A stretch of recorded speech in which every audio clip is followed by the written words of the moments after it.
Бөө хатам ээжийн хар тахилын зан үйл.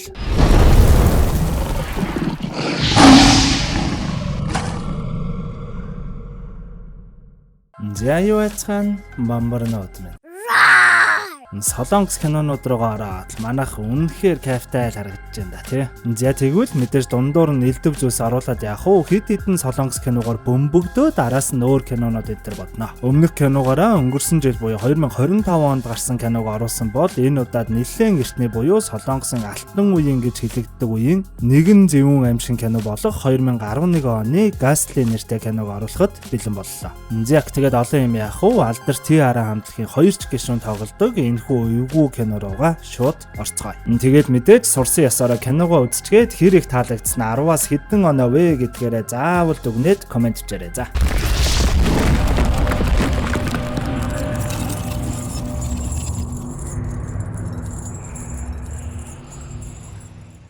Нэгэн жаахан хүн унтаж байгаад юм нүдэх чимээнээр гайхаад л босоод доод давхар руугаа нойрмоглоод очиход аав нь хэдийнэ өгчихсөн. Бүр хөлийг нь шагаагаар нь тасцчихсан харагдах ба нөгөө өрөөнд нь ээж нь өөрийнхөө хөлийг шагаа хэсгээрээ хутгаар цавчаад сууж буй эвгүй дүрслэлээр кино маань эхэлнэ. Манай киноны гол дүр Сёны жирэмсний үслэгтээ орж харагдах ба нөгөө талд саяны хэрэг болсон гэрт цагдаа нар ирчихсэн сони юм аа. Энэ яг хин хинийгээ алсан бол эхнэр нь нөхрөө алаад дараа нь өөрийгөө алсан гэхэд арай л боломжгүй л харагдаад байна да. Эхнэрийнх нь ээж нь бас ор сураггүй алга болоод 2 сар болж байна гэсэн. Тэр хөгшин охиноо болон хүргэнээ алчихсан юм байх та гэж гайхаад хоорондоо ярилцаж харагдана. Кадр солигдоход манай Сёныгийн нөхөр ажил дээрээ байж байхад утсан дугарснаар нэгэн хүн өрөөнийхөө эдл эхлэх ба ерөнхийдөө нэг тийм санхүүгийн жоохон асуудалтай л байгаа юм шиг харагддаг. Удаачгүй ахин утсан дугарснаар цагдаагийн элцсээр очивол төрсөн ах нь эхнэрийн хамт үхчихсэн байдалтай олдсон. Тэгээд Обин нэртэй хүн ганцаараа үлдсэн. Ахын чинь хадам ээж алга болоод 2 сар болж байгаа тул ядаж тэр хөгшин голтолтой ахынхаа хүүхдийн аль бие усны асран хамгаалагч болохоос өөр аргагүй боллоо доо л гэх юм тэр. Саяны хэрэг дээр өгсөн 2 хүний нөхөр нь манай Сёныгийн нөхрийн төрсөн ах нь л байсан юм байна лээ. Кадр солигдоход манай Сёныгийн дүү Юрин нэртэй нэлээд годхонсон сурагч охин за удахгүй очно ихчээ гэж уцаар ярьцгаад найзуудтайгаа сайхан шоудаж л харагдана. За ингээд маргааш нь болоход манай Сёны өөрийн дүү болон нөхөртөөгөө хамт нэгэн их л том байшинд нүүж ирсэн нь нөхрийнх нь үхсэн ахынх нь гэрэн л болж таардаг. Ерөнхийдөө манай хүний нөхөр нь ахынхаа хүүхдийн аль бие усны асран хамгаалагч нь болсон тул байшинг нь хүртэл авч байгаа юм байна лээ. Манай гуравч их л баян тансаг том байшингийн энд тэндгүү яваад сонирхож байхад өнөөхөөрхи ээж авыгаа алчихсан Обин нэртэй хүүч байнга л гартаа барьж авдаг тоглоомоо барьсаар л гараад ирдэг. Манай хэд ч хөөхөн танилцаад юм ярилцах гэхэд нилээн л дуу муутай л хүүхд байхан тэр. Мэдээж хөөхи ээж авыгаа дөнгөж саяхан алдсан хүүхэд ч бөөн сэтгэлийн хямралтай байгаа нь баталтай. За ингээд шинхэн асар том байшинд амьдарч эхлэхэд манай Сёны хогоо гаргаж хайчгаад буцаад ороход яг үүдний хаалганы хажууд нэгэн түгжээтэй төмөр том хаалга байгааг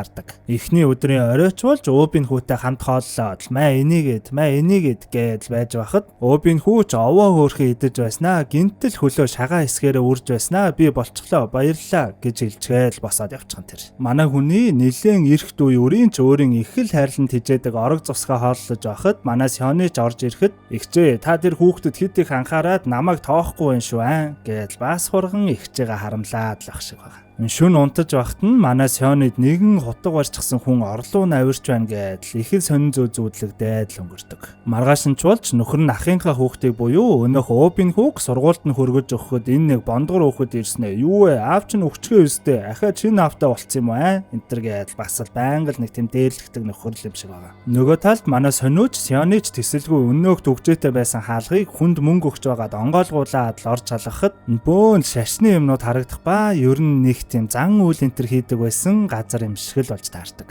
Оройч болж Обин хүүг хоолоо идэж байхад манай Сёны миний дүү тэр үүдэнд байгаа түгжээтэй агуулгах шиг өрөө юуны өрөө юм гэхэд өөдөөс нь Обин хүү их л гайхснаа та тийшээ орж болохгүй штэ гэдэл хэлхэн тэр. Манай Сёны ч нөхрөөрөө хөл гараа бодуулаад л эрхлэлтэй л байж байхад дүү Юрин ч хичээлээсээ ирэх ба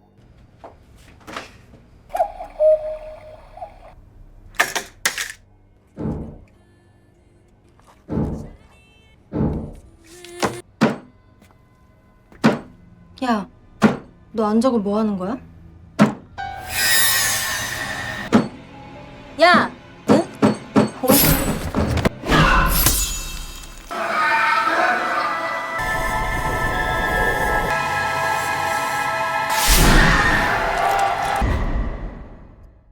Ингээд дүү юурийн ч гэсэн сонин зүүдлээл байх ба гайхаж явсаар өнөөх үүдний хаалганы хажуудах төгжээтэй байсан төмөр хаалгыг нээвэл өнөөх уубын хүү тахилын маягийн ширээний урд татагнаад зогсож байгаа нь харагддаг. Өглөөч болоход энэ байсанд болсон хэргийг хариуцаж авсан цагта ер нь яг хэн нь хэнийгээ алсан бол эхнэр нь нөхрөө алаад хөллийг нь тасцчихаад тэгээд өөрийнхөө хөлийг тасдаж байхдаа өгсөн гэхээр их л сонирн байна да.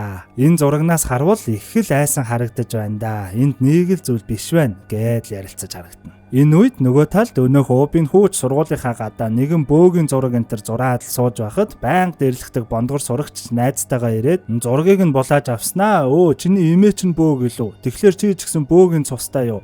Тэгэхээр намайг хараад чадна гэсэн үг үү? Алив намайг хараа л да гэж далчгнаж байгаад уубын хүүг түлхээд л унгахад уубын хүүч гинтэл хөлөө шагаа хэсгээрээ майжаад нүдэнд нь бөөгийн зан үйл энтер харагдаж байснаа. Шууд л босч ирээд дээрлэхэд байсан нэг хүүгийн хүзүүнд нь харандаа зогоод л ачдаг. Оройн нь мэдээж л манай Сёныгийн нөхөр үүнийг нь мэдээд дүүгээ хаг загнах ба хүүгээ амьсгаа давчддаг өвчнөд сэтрээд татаад л уучхан тэр. Хүүг овоо тайвшруулаад оронд нь оруулаад унтуулах гэж байхад манай хүний дүү юурийн ч ихчээ миний дүүн гарчсан хардаа гэж орилоход манай хүн чимээгүй бай уубын унтах гэж байна. За дараа болъё гэж дүүгээ явуулчих ба юурийн ч өрөөндөө ороод дүнгийнхаа цаасыг ураад л их л ууртаа харагдана. Золигч нь өдий том болцоход бүр жинхнээсээ ихчээгээ харамлаад байсан байдаг шүү. Манай хүн ч уубын хүүг тэрвээл унтуулах гэж байхад уубын хүү ихчээ өнөөдрийн болсон зүйлийг би биш гижийн хийсэн. Ээж аавыг ч гэсэн гижийн алсан. Гижийн яг одоо таныг ширтэж байна гэж нэг л сонин ойлгомжгүй зүйлсийг хэлснээ ахаад хөлөө майжаад л эхлэх ба хөлн шагаа эсгээрээ яг тойроод хөхөрч гсэн мэтэл их л эвгүй харагдах тэр. Өглөөч болоход уубын хүүгийн хөл нь эвгүй хിവэрээ л харагдах ба ёстой хэд хоног хоол идээгүй мэтэл идэж харагдана. Манай хүн ч уубынаа өчигдөр хийсэн тэр гижийн гэдэг чинь хий юм бэ гэхэд уубын хүү огт толгүй мэдхгүй санахгүй байна гэж хээвник хэлж харагдана. Манай хүний дүү юурийн ч орж ирснээ яагаад миний аяганд наатхандаа юм уулгаад байгаа. Эн чинь миний аяг гэж аягаа шидэж хаглаад бас л аашлаад л бахан тэр. Өдөр нь уубын хүү хичээлээ тараад явж байхад өнөөх байнга л дээрлэгдэг бондгор нь ахаад л дээрлэх гээд араас нь дагах ба үүнийг нь мэдсэн уубын хүү гэрлүүгээ биш шаал өөр зүг рүү чиглүүлээд л явж эхлэхэд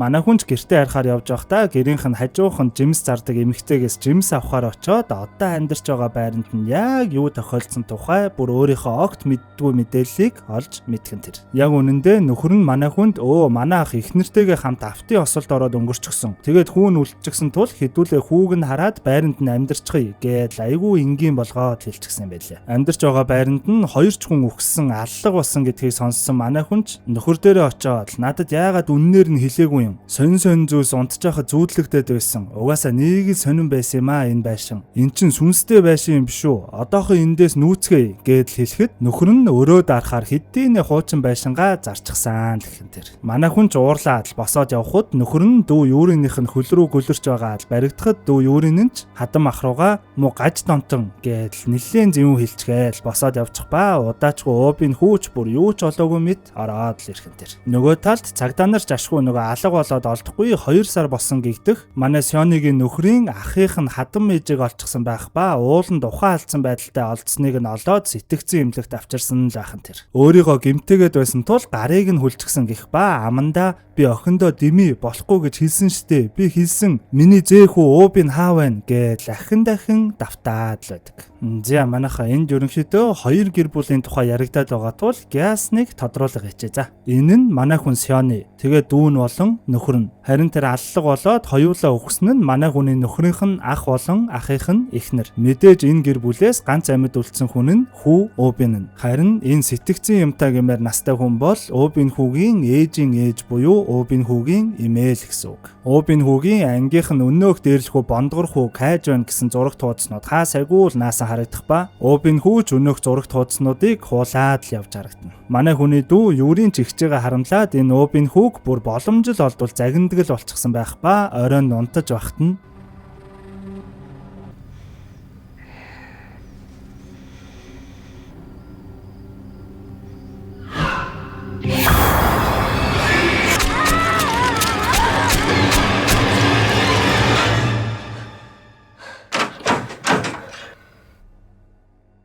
Маргааш нь хэргийг мөрдөж байгаа цагтаа ч энэ хэрэг дээр нэг л зүйл биш байна да гэж ухсаар байгаад хэргийн газраас авсан зурагнаас Өвийн хүүгийн ээжийн нүдийг сайн тодруулж томруулж байгаад л харуул яагаад ч юм Өвийн хүү бөөнл цусан тутгалчихсан зогсож байхын тэр. Мэдээж л цагдаа залуу шууд л Өвийн хүүг хичээлийг нь харахыг хүлээж аваад л очиж уулздаг. Маргааш нь манай Сёны гэрээ цэвэрлэж явж байгаад Өвийн хүүгийн өрөөнөөс санаандгүй нэг юм сэлэм барьчихсан бөө хүний зураг энэ төр зурсан байхыг олж хараад нэг л газар харсан санагдаад л нөгөө бүр гадаа үүдний хажуу түгжээтэй байсан эвгүй өрөөрөө ороод тэнд байсан нэг номыг нээгээд үзтэл бүр яг дүрээрээ байж ахын тэр. Хамгийн сонин нь энэ номон дээр хүүхэдтэй болох үрийн заяа дуудах энэ гэсэн сонин зүйлс бичээтэй байх ба гинтэл араас нь Өвийн хүү орж ирснэ. Би таныг ийшээ орж болохгүйгээ үстэй гэд их хэл зэвүүнээр хэлхэн тэр. За тэгээд л оройн унтах гэхэд тэр өрөөрөө орсноос болоод ч тэрөө нэг л унтаж чадахгүй л байх ба.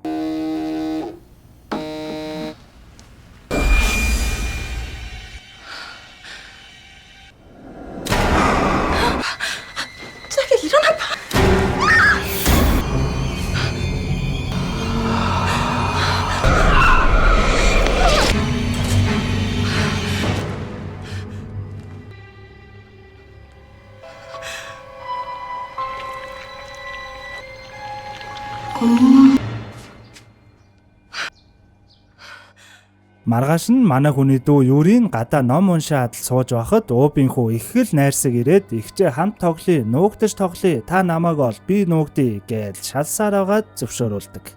Хашаан дотроо нэг өндөрлөг газар Юринийг зогсоогоод та 30 тоолоод эргэж хараарай за гэснээр бүр яг араас нь түлхэж унгаах гэж байхад байшин дотроос манай хүн үүнийг нь хараад бүр шок. Өвийн хүүч манай хүнийг харсныг мэдээ түлхэхээ болоод бантаад л зогсчихдаг. Ахин нэг өдөр өнгөрч өглөө болоход Юриний орилоноор гэрийн бүх хүмүүс ирэх ба нөгөө хайртай орог цусгийг нь хэн нэгэн цустаа нь холиод алчихсан байхын тэр. Мэдээж л Юрийн шууд Өвийн хүү рүү чамаас өөр хэн алсан байдیں чи алсан байна гэдэл дайрахад манай хүний нөхөрч урдуур нь орж ирээд чи яг алахыг харсан юм уу гэдэл Өвийн хүүг өмөрөөд л манай Сёныч би алаагүй чи ч алаагүй тэгэхээр энэ Өвийнхээс өөр хэн байгаа гэдэл ёстой л нэг гурвалжин дөрвөлжин хэрүүл болж эхлэндэ. Хэрүүлч бүрэл хүндэрч Юрийн хатан бах руугаа муу гаж донт нь дандаа миний биеийг гөлөрдөг үстэй гэдэл хэлэхэд манай хүний нөхөрч Юринийг шууд алгадаж унгаагаад л энэ бүх амьдрах зүйлсийг би бүрдүүлж байхад чи надтай ингэж харьцсан гинэ гэдэл хэрүүлч бүрэл гал авалцаж байхад гинтэл араас нь нөгөө сэтгцэн юмтай чим шиг настан буюу Өвийн хүүгийн имэн орж ирээд Өвинийг шүүрч аваад л явчихдаг. Тэгснээ шууд л өнөөх үүдний эвгүй өрөөндөө оруулаад хаалгыг нь төвчснээ Өвийн хүү рүү чи миний охиныг алсан. Надад одоо алдах зүйл байхгүй. Одоо ядаж би зээ хүүгээ буцааж авармаар байна гэж Өвийн хүүг хүлж хөвтүүлээд нэг сонин зан үйл хийгээд л эхлэхэн тэр. Манай хэд ч өрөөний гаднаас нүдэж байгаа түлхүүрийг нь байшингийн дотроос олж авчрах болох ба энэ үед нэгэн флашбек буюу өнгөрснийг харуулсан үйл явдал хальт харагддаг. Уг үйл явдалд нь хэдийнэ өгсөн эхнэр нөхөр хоёрын нөхрийнх нь ээж буюу одоогийн манай Сёныгийн нөхрийн ээж нь их л ууртай харагдах ба та нар манай гэр бүлийг ингэж оромжилж гин үү? Хүүг минь аваа зогсохгүй бүр удмын минь ариун цусыг бузарлахыг хүсэе юу гэж том хүүгийнхаа эхнэр болон ээж рүү нь их л ууртай дайрч байсан нь харагдана. Үйл явдал буцаад одоо үедээ ирэхэд зан үйл хийж байсан хөгшинч гинтэл амнаас нь цус урсаад л өнхрөөд унахад манай хүний нөхөрч хаалгыг нь эвдэж ороод Өвийн хүүг аваад гяс өрөөнөөс гүүгээд гарчдаг. Манай Сёныч настан дээр очиод эмээ та зүгээр үү гэж асуухад өнөөх настан миний охин өөрөө тэр гижинийг гэртээ авчирсан. Өшөө хорсолтой өгсөн тэр сүнс одоог болтол яваагүй.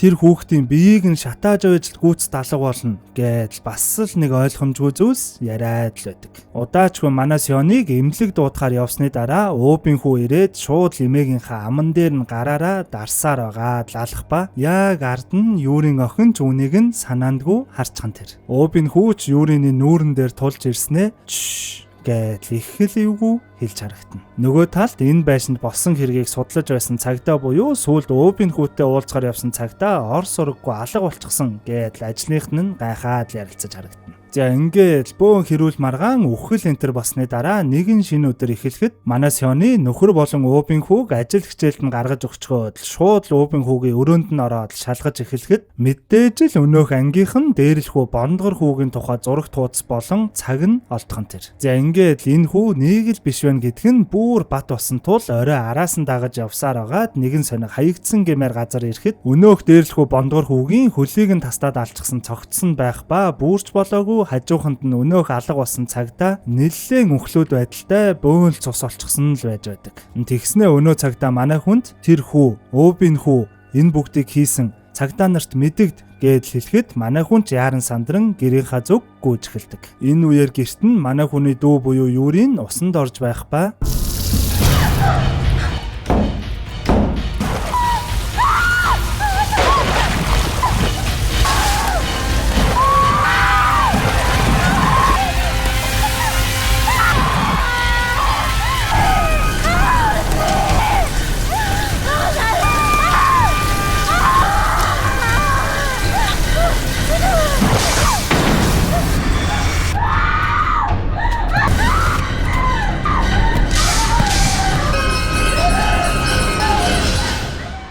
За ингээд манай хүний гэртээ ирэхэд нөхөр нь хэдийнэ өгчихсэн харагдах ба Өвийн хүү бүр гартаа хутга барчихсан гарч ирээд та яагаад ийм орой ирж байгаа? Таныг би зөндөө хайрлаа штт гэж зогсож байдаг. Тэгснээ бүр алив хамтдаа тоглоё гэж манай хүн рүү шууд хутгаа бариад дайрч эхлэхэд манай хүн ч хүүг жийгээл ханан цаваад ашгүй нэг салаад энэ муухай газраас гарах гээл гүйж байхад өнөөх шашны гэмээр үүдний эвгүй зойр маягийн өрөөнөөс ихчээ намайг авраач ихчээ гэж орилох Юриний дуу сонсогддог. Манай хүн ч Юрина гэсээр өнөөх өрөөнд ороод дуу гарч буй тахилын гэмээр ширээний доод хэсгийг нь онгойлгохтол асар том шаварвар байж байдаг. Дээд ширээг нь нурааж байгаа шаварварыг наашин татаад унгаагаад хагалахад дотроос нь үхээд маш олон жил болсон гэмээр жаахан хүүхдийн хөлгүү цогцос гарч ирснээр энэ бүх зүйлсийн утга учир одоо л нэг бүрэнгүүцэд тайлагдж байгаа юм да. Ерөнхийдөө бол манай хүний нөхрийнх нь ахийнх нь гэр бүлд болсон хэрэг л гэсэн үг. Яг үнэндээ Өвийн хүүгийн ээж нь огт хүүхэд олдоггүй. Нэг тийм өвчтөй байсан учраас гудамжнаас автобус хүлээгээ сууж байсан Гижи нэртэй нэг хүүг олоод шууд гэртээ авчираад өргөж авна л гэсэн юм байна лээ. Гэтэл өмнөх флашбек дээр гарсанчлан хадам ээж нь буюу манай Сёныгийн нөхрийн ээж нь юу гэж огт танихгүй хүүхд өргөж авдیں۔ Манай овгийн цусыг бузарлах гээ юу гэж маш их ууралсан л гэсэн үг. Харин Өвийн хүүгийн эмээ нь чадварлаг бөөн хүн байсан тул Өвийн ээж нь хүүхэдтэй болгодог буюу манайхаар бол нэг тийм үрийн заяа энтер дууддаг нэгэн маш хатуу өргөл барьцтай зан үйл хийхийг бөөн л гуйж гувшиж агаад эцэст нэг ээжээрээ хийлгсэн л байдаг. Өвийн хүүгийн ээж аав эмээ гурав бүр нийлж байгаад гэртээ олж авчирсан хөөхий өнчин өрөөсөн тэр Гижин гих хүүгээр тахил өргөсөн л хүүд. Тэр тахил нь Гижин гих хүүгийн хөлийн шагаагаар нэх том ийм хутга шиг зүйлээр тайрч байгаад л энэ том шавар вааранд хийгээд дээрээс нь нэг сонин шингэн хийж алаад бөөн зан үйл хийгээд ерөнхийдөө нэг тийм эртний хориотой маягийн зан үйл хийснээр нэрээ л удалгүй хүүхэдтэй болсон ба тэр хүүхэд нь мэдээж л одоогийн манай Өвийн хүү. Хөөхий зүгээр л гудамд автобус хүлээгээ зогсож байсан хүүгээр бараг л тахил өргөж бөөн зан үйл хийж байгаад олдсон хүүхэд нь Өвийн л гэсэн үг. Тийм л учраас тэр өрөвдөлтөө Гижин гих хүүгийн сүнс маш их өшөө хорсолтой автаад ийм сүнс болоод буцаад ирсэн ба одоогийн Өвийн хүүгийн биеийг нь эзлээд эзэмдээд байдаг л болж таардаг. Ягаа нөгөө Өвийн хүү хөлөө майжаад л эхлэхлээрээ шаал өөр нэг тийм хэрцгий болоод байсан да. Тэр нь тэр Гижин гих хүүгийн сүнс орж ирээд байсан л юм байна лээ. Тэгээд тэр өшөөт сүнс нь Өвийн хүүгийн ээж аавыг ч мөн алсан л гэсэн үг. Үйл явдал одоо үедээ ирэхэд манай Сёныч болсон бүх зүйлсийг ойлгоод Гижин гих тэр хүүг өрөвдөөд асгартлаа уйлж байхад Гижин хүүгийн сүнсэнд эзэмдүүлсэн Өвийн хүү араас нь гарч ирээд дахиад л дайрч эхэлдэг. Манай Сёныч өөрхий бүх зүйлсийг ойлгосон тул Гижина гэж нэрээр нь дуудаж байгаад одоо болцгоё, одоо болно гэж хэлэхэд өөдөөс нь яагаад тэд нар чинь бүгд муу хүмүүс шүү дээ. Бүгд амиа уудсан муу хүмүүс. Би ямар ч буруу зүйл хийгээгүй байхад миний хөлийг тастаад тэгээ тэр муухай зүйл дотроо түгжсэн. Би зөндөө олон удаа орилж гуйсан ч огт тоогоогүй гэж их л өрөвдөлтөй зүйлс хэлхэн тэр. Манай хүн ч тийм ээ би ойлгож байна. бүгдийнх нь өмнөөс би өөрчлөлт гуйж байна гэхэд өөдөөс нь би бүгдийг нь ална. Энэ хүүгийн биеийг ч гэсэн бүр мөсөн авна гэж манай хүн рүү үргэлжлүүлээд дайрч эхэлдэг. Нилээн ч ноцолдож байгаад өнөөх хүү хутгаараа яг манай хүний нүд рүү зоох гэж байхад жинхэнэ уубын хүү дотроос нь тэмцээд хутгийг нь өөрийнхөө бие рүү эргүүлэн ингээд хамтдаа дуусцгаая гэж хутгийг түлхэж эхэлдэг. Манай хүн ч гяс босоод уубын хүүгийн эмээгийн хэлснийг санан сая шавар варан дотроос гарч ирсэн тэр гижийн гих хүүгийн цогцыг цаана байсан лагаар шатааснаар ашхүүнийг энэ их зүйлсийн дараа өрөвдөлтэйгээр өнгөрөн маш их атаа хорсолтой сүнс болсон гижийн гих хүүгийн сүнсийг бүр мөсөн дарж чаддаг. Хэсэг хугацааны дараа хөөхий нөхрөө дүүгээ гээл ойр дотны бүх хүмүүсээ алдсан манай Сёныч төрөх нилээн дөгчгсөн шинжилгээндээ орж байхад гинтэл гидсэн маш хүчтэйгээр өвдөн нүдэнд нь өнөөх гижийн гих хүүгийн сүнс ахин харагдаж буугаар кино маань дуустдаг. Гижийн хүүгийн сүнс бүр мөсөн арилаагүй ч юм шиг. Магадгүй манай Сёныгийн гидсэнд байгаа хүүхдэд нь орчихсон ч юм шиг. Пүү энэ нэр 2011 оных гэхэд бүр ямар үзээтэй кино вэ те. За ингээд нэг орчин үеийн, нэг дээхэн үеийн гэж сөөлжлөөд яриад байвал ямар вэ? Бас энэ үзсэн киногаа 10-аас хэдэн оноогоор дүгнмээр байна гэдгээ манайхан доор комментоор заавал бичээрэй. За. Тэгээд мэдээж дараагийн кино нэх удахгүй тул манайхан юу гэхэ мэдж байгаа штэ те. Лайк саба дараад сүсгэлээр сууж байгаарай.